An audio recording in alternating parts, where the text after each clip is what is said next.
This section introduces the core problem. We have two inequalities, 2x, y greater than 4 and x plus 3y is less than or equal to 9, involving real numbers x and y. The task is to identify which inequality among the choices must always be true given these conditions. I'll need to analyze the inequalities carefully to solve this. Let's crack it. These are the two main inequalities that govern the relationship between x and y. I need to work with these two to determine what other inequalities must always hold true. The problem tests my ability to work with inequalities, solve equations and use critical thinking skills to arrive at a solution. It's about more than just solving equations, it's about understanding the implications of these inequalities. This is fun. The key method is manipulating inequalities. This includes adding, subtracting, multiplying or dividing inequalities, always ensuring I keep the inequality sign correct. I may need to multiply or divide by negative numbers, which would flip the inequality sign. I also need to carefully consider how both inequalities are related and affect each other. I'm going to start by analyzing the inequalities. Then, I'll try to combine them in a way that helps me find a relationship between x and y that must be true. This is the core question. We're given two inequalities involving x and y. I need to find which one always holds true, no matter what values of x and y satisfy the given inequalities. This involves solving inequalities and carefully checking the options. This option claims x is greater than 2. I will see if this statement is always true, given the information I have. This option states y is less than 2. I will determine whether this inequality is always true given the problem's constraints on x and y.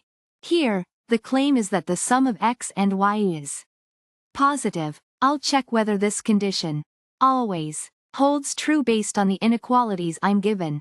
Lastly, this option suggests that the sum of x and y is less than 10. I'll investigate to see if this is always the case considering the provided constraints. These are the two starting points for my problem solving. I'll manipulate these to see what I can discover about x and y. I'm checking if this inequality must be true given the initial conditions. I found that x must be greater than 3, which automatically makes this one true, because any number bigger than 3 is also bigger than 2. This is tricky. I need to determine if y is always less than 2. I found that it isn't. There are situations where my conditions are met, but y is greater than or equal to 2. This makes this option incorrect. Let's see if the sum of x and y always gives a positive result. I found that it does not. I can find values of x and y that satisfy the original inequalities, but their sum is negative. So, this option is not necessarily true. Similarly to option C, I am testing if this sum is always less than 10. Nope. There are some combinations of x and y that satisfy the original problem but make this sum greater than 10. This is not a guaranteed truth. I'm looking for an inequality that always holds true given the two initial conditions, 2x, y greater than 4 and x plus 3y is less than or equal to 9. It's like detective work. This inequality states that TWO times x minus y is greater than FOUR. We'll use this along with the next inequality to find information about x and y. This inequality tells us that x plus 3 times y is less than or equal to NINE. Combining this with the previous inequality is key to solving the problem. This option suggests that x is greater than TWO. I'll determine if this must be true given the original inequalities. This proposes that y is less than TWO.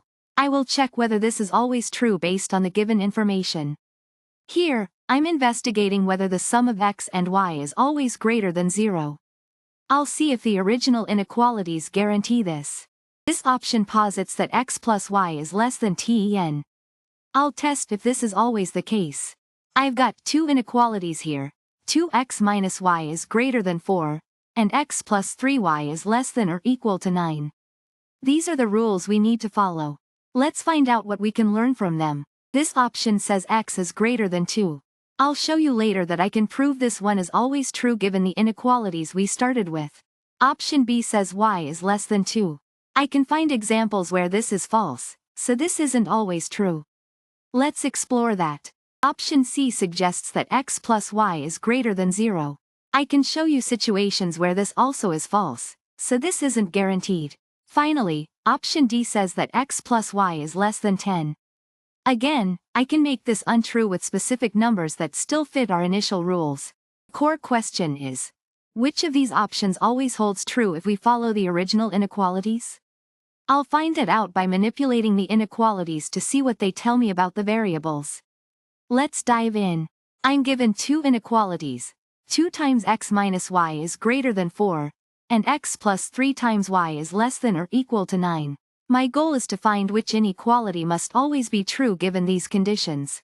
This requires careful thinking and inequality manipulation. This says x is greater than 2.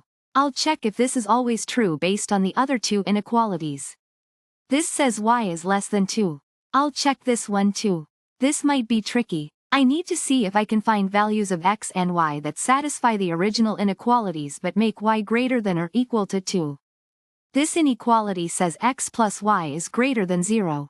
I'll need to investigate whether this is always true given the constraints.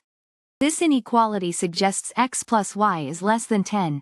I need to determine whether this must be true for all x and y satisfying the given inequalities.